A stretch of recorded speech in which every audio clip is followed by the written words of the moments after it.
رسول الله صلى الله عليه وسلم لا يرحم الله من لا يرحم الناس متفق عليه. مخلوق پر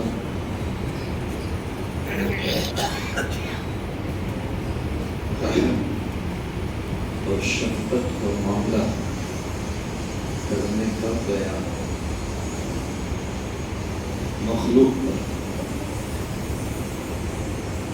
صرف مسلمان پر نہیں،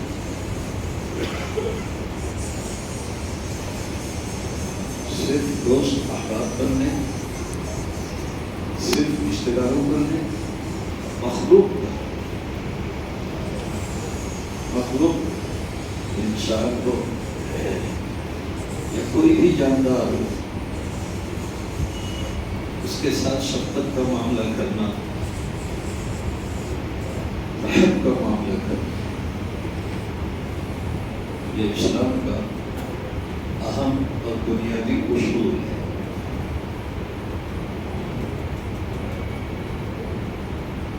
ایک حدیث سے معلوم ہوتا ہے کہ ایمان کا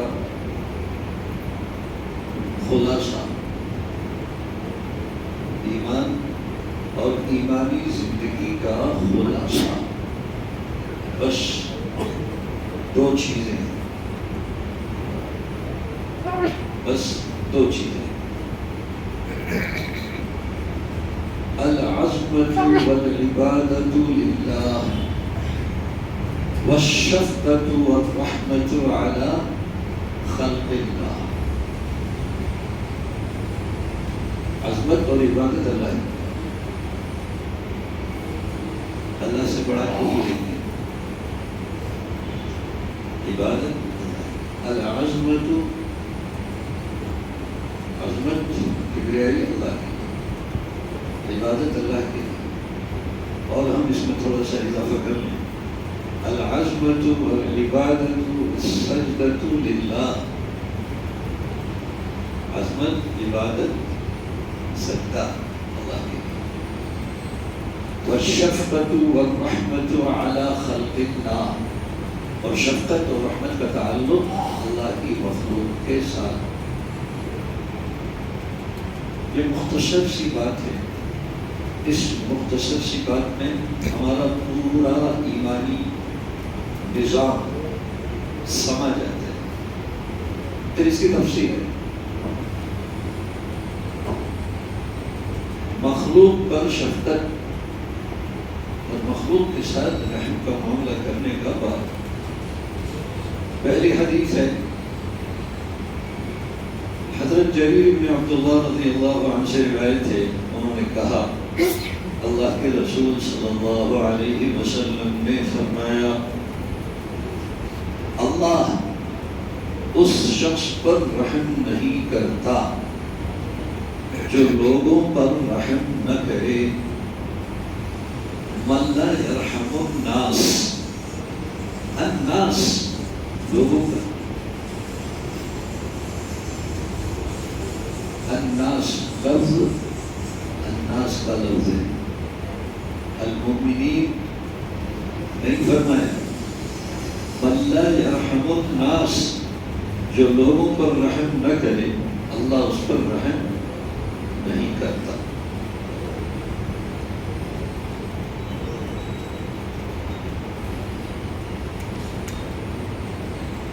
دوسری حدیث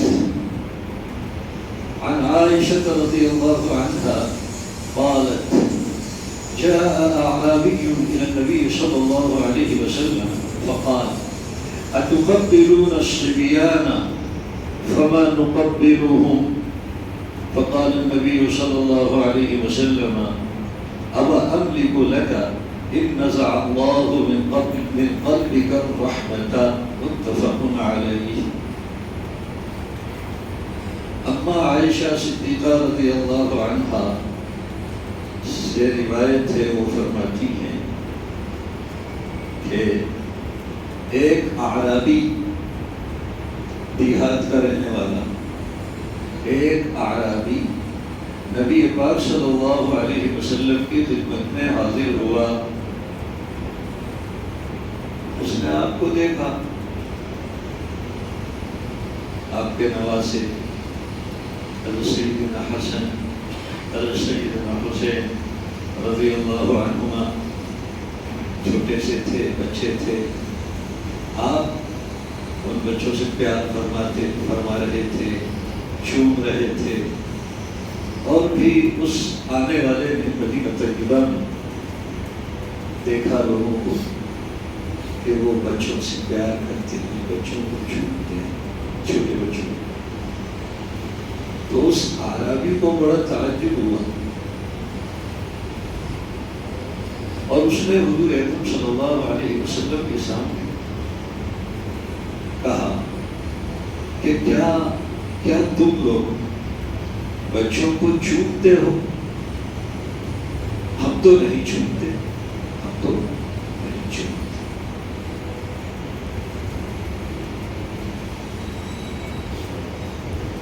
میں نے دیکھا ہے یہ ضلع شاہجہاں پور میں، ضلع راج گڑھ میں گاؤں دیہات کا جو ماحول تھا آج سے تقریباً 30 سال پہلے،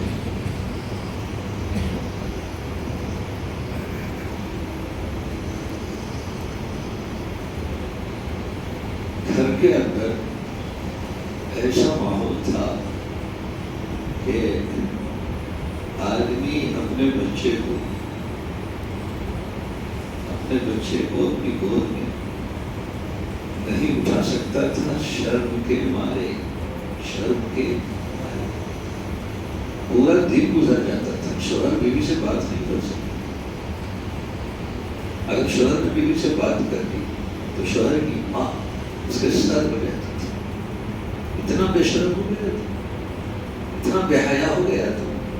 وہ بچے کو اس نے اگر اٹھا لیا تو قیامت آ جاتی تھی. گیا پورا دن گزر جاتا تھا، وہ اپنے بچے کو ترستا رہتا تھا. یہ ماحول تھا. آج کے زمانے میں تو اس زمانے میں کیسا ماحول رہا ہوگا. اس اعتبار سے اس آنے والے شخص نے، وہاں بھی یہی ماحول تھا بلکہ اس سے بھی زیادہ غیر گزرا ماحول تھا.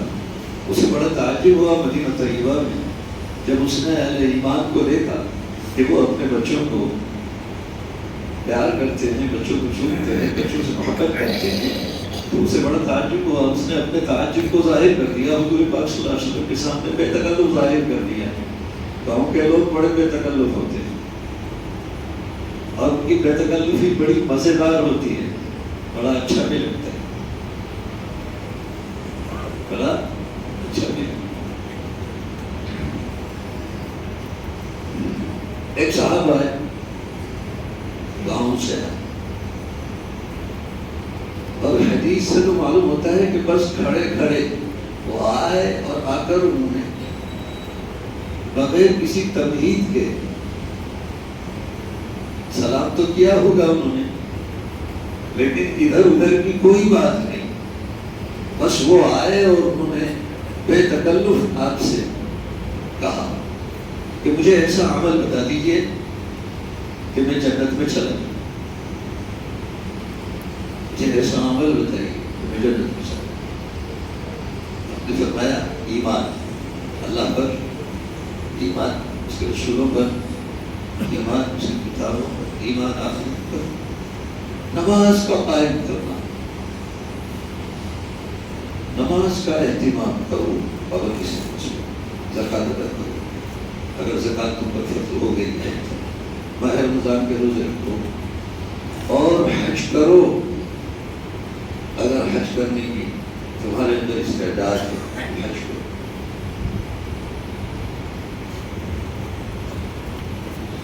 بس یہ سن کر وہ واپس چلا گیا، یہ سن کر واپس چلا گیا اور چاہتے ہوئے کہتا ہے واللہ لا ازید علی هذا ولا انقص، قسم اللہ کی نہ اس سے زیادہ کروں گا نہ اس سے کم کروں گا. قسم اللہ کی نہ اس سے زیادہ کچھ کروں گا اور نہ اس سے کم کچھ کروں گا. چلا گیا. آپ صلی اللہ علیہ وسلم نے وہاں جو صحابہ موجود تھے ان سے فرمایا کہ تم میں سے جو شخص جنتی کو دیکھنا چاہتا ہو دیکھ لو، وہ جا رہا ہے. ایسے ہوتے ہیں جنتی لوگ.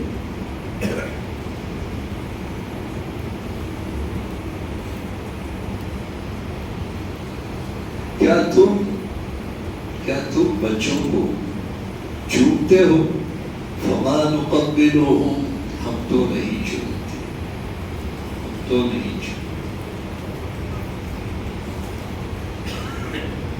تو نبی کریم صلی اللہ علیہ وسلم نے فرمایا کہ یہ بچوں کو چومنا دل کے اندر جو جذبہ ہوتا ہے شفقت کا اور رحمت کا، اس جذبے کے نتیجے میں بچوں کو چوما جاتا ہے. میرے بس میں نہیں ہے.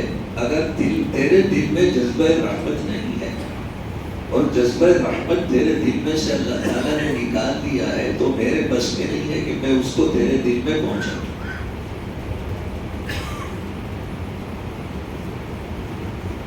اس سے یہ سبق ملتا ہے کہ آدمی کے دل میں دوسروں پر رحم کرنے کا جذبہ ہونا چاہیے. ایمان والا وہ ہے جو صرف اپنے لیے نہیں جیتا، وہ دوسروں کے فائدے کے لیے زندگی گزارتا ہے. مومن وہ ہے جو صرف اپنے لیے نہیں کماتا، وہ اپنے ساتھ دوسروں کے لیے بھی کماتا ہے کہ میں تھوڑا سا اور زیادہ کما لوں تاکہ اللہ کے بندوں پر خرچ کر سکوں، یا یہ کہ اللہ نے مجھے جو کچھ دیا ہے اس میں سے کچھ خرچ کروں، اس میں سے کچھ خرچ کروں. ایسے علماء ہوئے ہیں ہمارے اس ملک میں.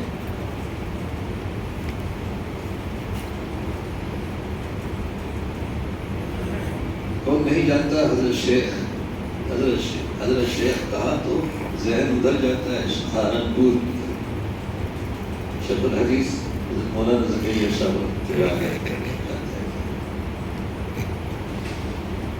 شاید کچھ لوگوں کو معلوم ہو، حضرت شیخ کے دسترخوان پہ صبح و شام 150-200 آدمی روزانہ کھانا کھاتے تھے. اب شمار کرو مہینہ بھر میں کتنے لوگ کھاتے تھے اور سال بھر میں کتنے لوگ کھاتے تھے. یہاں جب شادی ہوتی ہے، شاندار ولیمہ ہوتا ہے کسی گارڈن میں، اور اتنے لوگوں کو کھانا کھلایا، 10,000 کو کھانا کھلایا. اور شیخ نے زندگی بھر کھانا کھلایا اور کبھی کہا نہیں کہ میں نے کھانا کھلایا، کبھی کہا نہیں کہ میں نے کھانا کھلایا. کہاں سے آتا تھا اللہ ہی جانے. جس کی نیت اچھی ہوتی ہے اللہ اس کو دیتا ہے. مولوی کا یہ حال. ایک صاحب قصہ سنا رہے تھے، امام صاحب سے ملنے کے لیے گئے، صبح کا وقت تھا. تو امام صاحب نے کہا کہ تھوڑا سا ٹھہر جائیے، ناشتہ کر لیتے ہیں صاحب. اب جب ناشتہ آیا سامنے تو اس کو بڑی حیرت ہوئی، امام صاحب اور اتنا شاندار ناشتہ. امام صاحب حیرت کیوں ہوتی ہے؟ اس لیے کہ امام صاحب کی تنخواہ کتنی ہے. امام صاحب کی جتنی بھی تنخواہ ہوتی ہے اتنے کا تو دوسروں کے یہاں اتنے کا تو دودھ آ جاتا ہے، صرف دودھ. تو امام صاحب اور دسترخوان پہ ناشتہ اتنا اچھا، اس کا تعجب ہوا. ناشتے کے بعد اس نے کہا امام صاحب یہ اتنا اچھا ناشتہ، آپ کو تنخواہ کتنی ملتی ہے؟ ارے بھائی یہ مت پوچھو، ہم سے یہ مت پوچھو، ہم سے یہ بات میں سے بات نکلتی ہے. ہمارے یہاں مدارس میں علم حاصل کرنے والے جو طلباء ہوتے ہیں، جو قرآن و حدیث کا علم حاصل کرتے ہیں، ان کے ذہن میں، ان کے خیال میں بھی یہ بات نہیں آتی کہ فارغ ہونے کے بعد ہم کیا کریں گے، ہمارے روزگار کا مسئلہ کیسے حل ہوگا. اور اگر کوئی پوچھے کسی طالب علم سے کہ یہ قرآن حدیث کی تعلیم حاصل کرنے کے بعد کیا ہوگا، تیرے روزگار کا کیا ہوگا، تو وہ کہے گا اپنا کام کرو ہمیں پڑھنے دو بھائی، اپنا کام کرو ہمیں پڑھنے دو. اس دور فساد میں علم حاصل کرنے والوں کے اندر یہ توکل کی صفت پائی جاتی ہے کہ وہ تو بس اپنے آپ کو اللہ کے حوالے کر دیتے.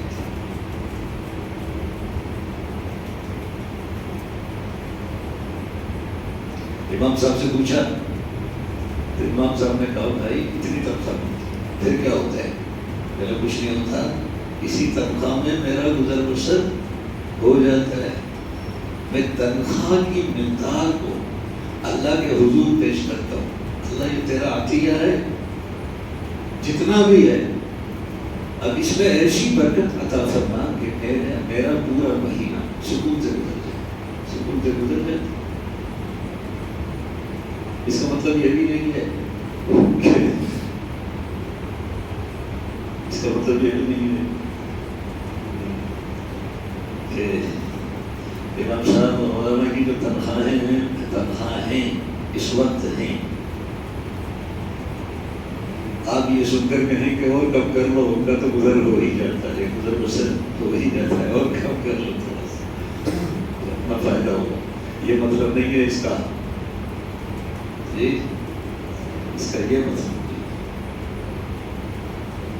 کھانا کھلانے کی جہاں تک بات ہے، بہت سے علماء کو ہم نے دیکھا بغیر مہمان کے کھانا نہیں کھایا، بغیر مہمان کے.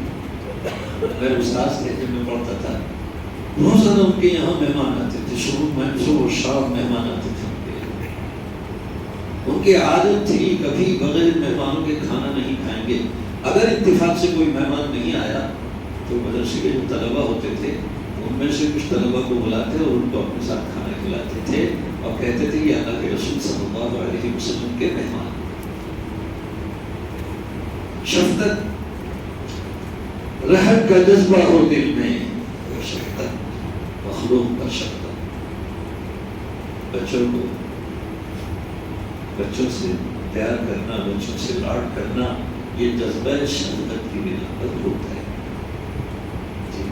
ویسے تو فطرت ہے انسان کی اپنے بچوں کو چومتا ہے، فطرت ہے انسان کی، لیکن مومن جب جذبہ رحمت کے ساتھ اپنے بچے کو چومتا ہے تو یہ اس کا چومنا عبادت بن جاتا ہے ایمان کی برکت سے.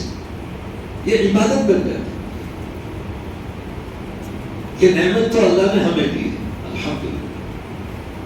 تیسری حدیث ہے وعنها، اور انہی سے روایت ہے، یعنی حضرت عائشہ صدیقہ رضی اللہ عنہا سے ایک چھوٹا سا قصہ ہے. قالت، انہوں نے کہا، جاءتنی امرأة ومعها ابنتان لها تسألنی، میرے پاس ایک عورت آئی اور اس کے ساتھ اس کی 2 بیٹیاں تھیں، چھوٹی چھوٹی بچیاں تھیں اس کے ساتھ. تسألنی، وہ مجھ سے سوال کر رہی تھی اور مجھے محسوس ہوا کہ یہ عورت بھوکی ہے، یہ عورت. میرے پاس ایک کھجور کے سوا کچھ بھی نہیں تھا. یاد کرو آقا صلی اللہ علیہ وسلم کے گھر کے حال کو، یاد کرو. تازہ خواہی داشتن گر داغ سینہ را، گاہے گاہے باز خان این قصہ پاری نارا. اپنے دل کو درست رکھنا چاہتے ہو، اپنے دل کو درست رکھنا چاہتے ہو تو ان پرانے قصوں کو کبھی کبھی پڑھا کرو، پرانے قصوں کو کبھی کبھی پڑھا کرو. تم تو ایسے ڈوبے ہوئے ہو دنیاوی زندگی کے معاملات میں کہ ادھر دھیان ہی نہیں جاتا، آقا یاد ہی نہیں آتے، آقا کے گھر کی کیفیت تمہیں یاد ہی نہیں آتی. ارے اس کو وفا کہتے ہیں. وفا تو یہ ہے کہ روز صبح شام آتا گیا گھر کس کا ہے؟ گھر کس کا ہے؟ گھر رحمت للعالمین صلی اللہ علیہ وسلم، اور رحمت للعالمین صلی اللہ علیہ وسلم کے گھر میں سامان کیا ہے؟ ایک کھجور کے سوا کچھ بھی نہیں۔ اما عائشہ صدیقہ رضی اللہ عنہا نے گھر میں تلاش کیا، نہ روپیہ، نہ پیسہ، نہ درہم، نہ دینار، کچھ بھی نہیں، ایک کھجور۔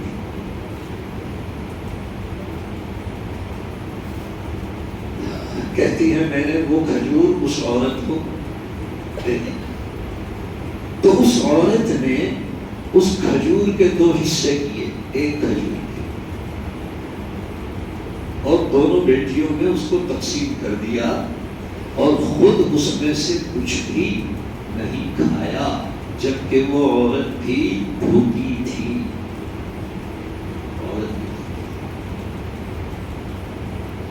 یہ ماں کی شفقت ہوتی ہے اپنے بچوں کے ساتھ، ماں کی ممتا، ماں کا پیار، کہ خود اس نے نہیں کھایا، اپنی بیٹیوں کو کھلایا۔ یہ ہے رحم، یہ ہے شفقت۔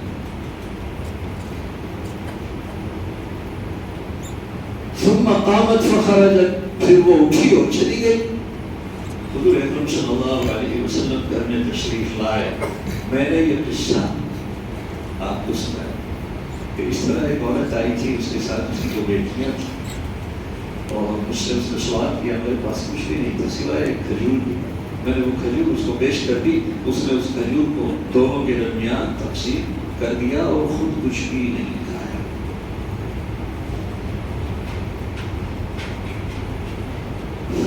فقال، تو نبی کریم صلی اللہ علیہ وسلم نے فرمایا، مَنِ ابْتُلِيَ مِنْ هَذِهِ الْبَنَاتِ بِشَيْءٍ فَأَحْسَنَ إِلَيْهُنَّ كُنَّ لَهُ سِتْرًا مِنَ النَّارِ مُتَّفَقٌ عَلَيْهِ۔ آپ نے فرمایا کہ جو بیٹیاں ہیں، بیٹیاں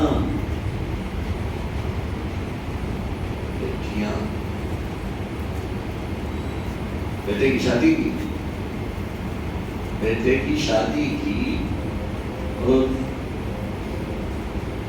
امید یہ تھی کہ اس کے یہاں بیٹا پیدا ہوگا، بیٹی پیدا ہو گئی، بیٹی پیدا ہو گئی، تو بہو کو کوسنا شروع کر دیا، بہو کو کوسنا شروع، جبکہ حقیقت یہ ہے کہ اس میں اس کا قصور نہیں ہے، بیٹے کا قصور، بیٹے کا مادہ جو ہے وہ بہو کے مقابلے میں کمزور تھا، اس لیے بیٹی پیدا ہوئی، قصور تو اس کا ہے اور کوستے اس کو ہے بہو کو۔ جس کا مادہ طاقتور ہوتا ہے شوہر بیوی میں سے، اسی کے اعتبار سے اولاد پیدا ہوتی ہے۔ بتاؤ ان کو، نادانوں کو بتاؤ حقیقت کیا ہے، قصور کس کا ہے، قصور کمی کس کے اندر ہے، کمی شوہر کے اندر ہے، اور اسلام دیا جاتا ہے بہو۔ آپ صلی اللہ علیہ وسلم نے فرمایا، مَنِ ابْتُلِيَ مِنْ هَذِهِ الْبَنَاتِ بِشَيْءٍ، ان بیٹیوں میں سے ان بیٹیوں میں سے کسی بیٹی کے ذریعے جو آزمایا جائے، جو آزمایا جائے، ایک بیٹی ہوئی، پھر دوسری ہوئی، پھر تیسری ہوئی، پھر چوتھی ہوئی، پھر 5ویں ہوئی، پھر 6ویں ہوئی، پھر 7ویں۔ میں نے 7 کیوں کہا؟ اس لیے میرے ایک عزیز ہیں، حافظ ہیں، قاری ہیں، استاد ہیں، بہت اچھے، ان کے یہاں کتنی بیٹیاں؟ 7 بیٹیاں۔ ان کے گھر جانا ہوا تو ان کی ایک بیٹی چھوٹی سی میرے پاس آئی اور مجھ سے کہنے لگی کہ بھائی کے لیے دعا کیجیے، بھائی کے لیے دعا کیجیے۔ میں یہ سمجھا کہ اس کا بھائی بیمار ہوگا، اس کے لیے دعا کو کہہ رہی ہے۔ تو جو لوگ بیٹھے ہوئے تھے، میں نے کہا بھائی یہ بچی کیا ہے؟ میں نے یہ کہہ رہی ہے کہ دعا کیجیے کہ اللہ اس بچی کو بھائی عطا کر دے۔ میں کہا اچھا کتنی بیٹیاں ہیں؟ کہنے 7 بیٹیاں۔ 7 بیٹیاں، کتنا بڑا خوش نصیب ہے وہ اللہ کا بندہ جس کی 7 بیٹیاں ہیں۔ ایک بیٹی کی پرورش کی جائے، ایک بیٹی کو محبت کے ساتھ، شفقت کے ساتھ اس پر اپنا مال خرچ کیا جائے، اس کا نکاح کیا جائے، اس کا نکاح کیا جائے اور اس کا دھیان رکھا جائے، تو یہ عمل آگ سے آزادی کا سبب بنتا ہے، آگ سے آزادی کا سبب۔ تو 7 بیٹیوں کو پالا پوسا اس اللہ کے بندے نے، 7 بیٹیوں کو پالا پوسا۔ بیٹے کی تمنا تو ہوتی ہے، بیٹیوں کو پالنا اچھا نہیں لگتا، کیوں؟ اس لیے کہ بیٹا تو کما کر لاتا ہے، بیٹی کما کر نہیں لاتی۔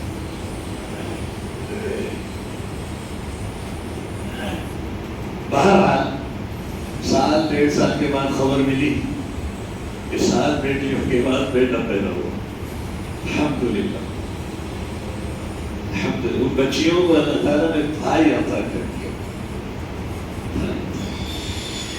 یہ تو جہالت کی بات ہے کہ بیٹی پیدا ہو تو برا لگے، بیٹی پیدا ہو تو برا لگے۔ میرا ایک عزیز ہے، اس نے کہا میرے یہاں بیٹی پیدا ہوئی، میں نے کہا لڈو بانٹو، مٹھائی بانٹو، اللہ نے تمہیں بہت بڑی نعمت دی۔ ایک دفعہ بیٹے کے پیدا ہونے پر مٹھائی مت بانٹو، لیکن بیٹی کے پیدا ہونے پر ضرور مٹھائی بانٹو، میں کھاؤں گا تمہاری مٹھائی۔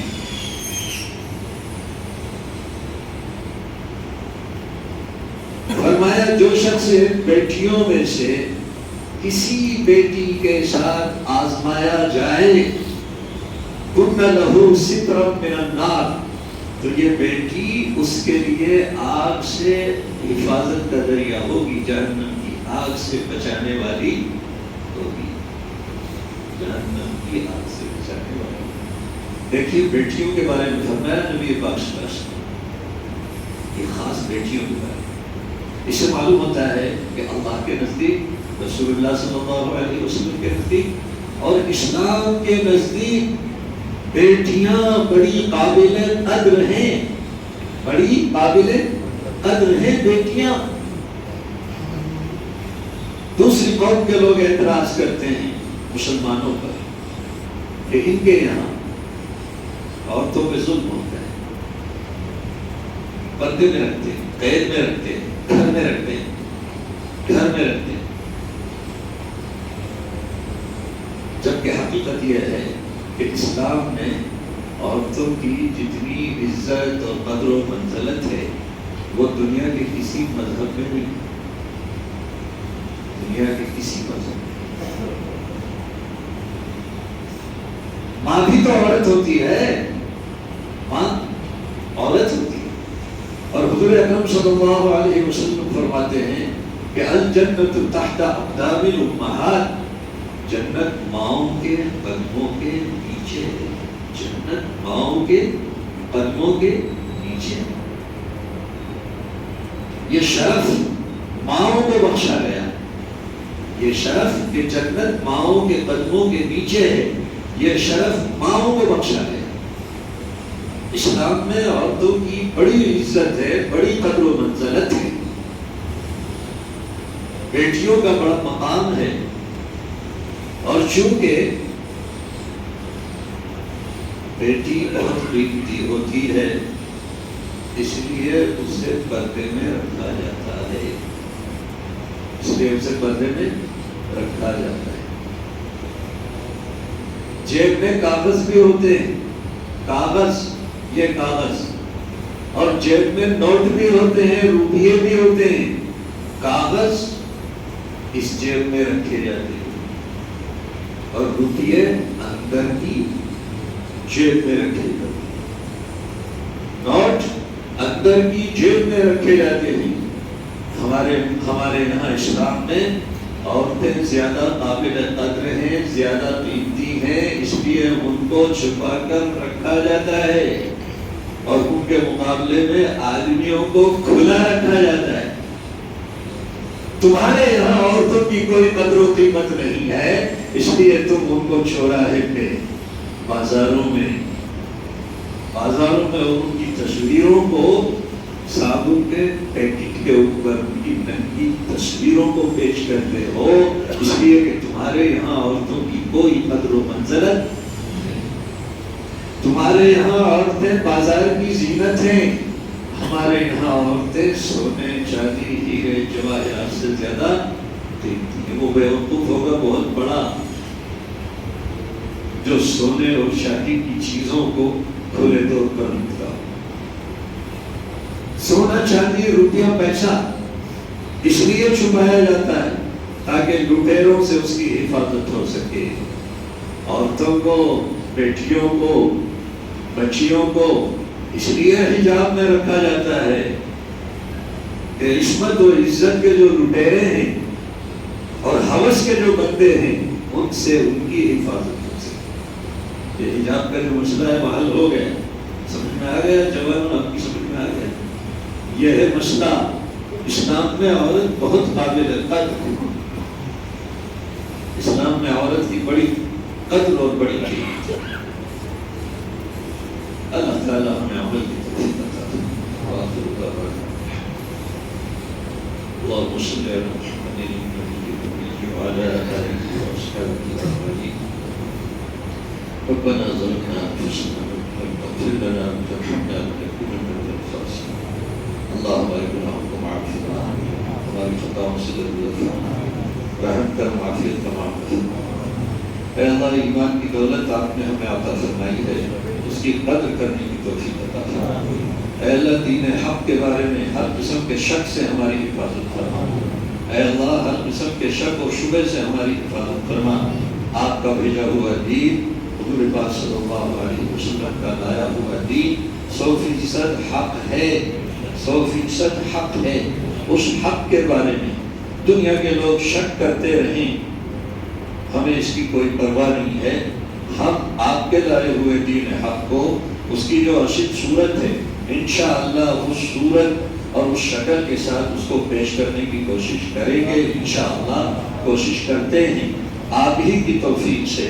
اے اللہ، انشاءاللہ زندگی بھر کوشش کرتے رہیں گے، اور ہمیں دین حق کے بارے میں ہر قسم کے شک اور شبہ سے ہماری حفاظت فرما۔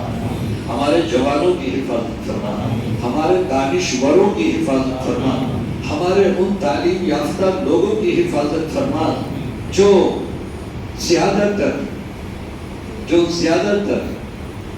دوسرے لوگوں کے ساتھ رہتے ہیں، جو زیادہ تر اس سوسائٹی میں رہتے ہیں جو اسلام کے خلاف نظریہ رکھتی ہے۔